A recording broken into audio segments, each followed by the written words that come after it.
Hello. Wikipedia's picture of the day, March 26, 2022.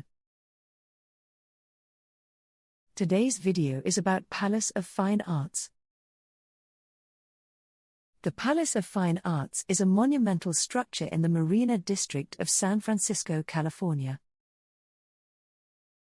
It was originally constructed for the 1915 Panama Pacific International Exposition to exhibit works of art.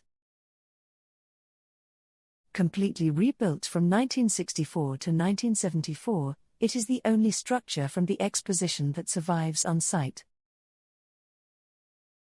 The most prominent building of the complex, a 162-foot-high, 49-meter, open rotunda, is enclosed by a lagoon on one side, and adjoins a large, curved exhibition center on the other side, separated from the lagoon by colonnades. Thanks for watching. And don't forget to like, comment, and share.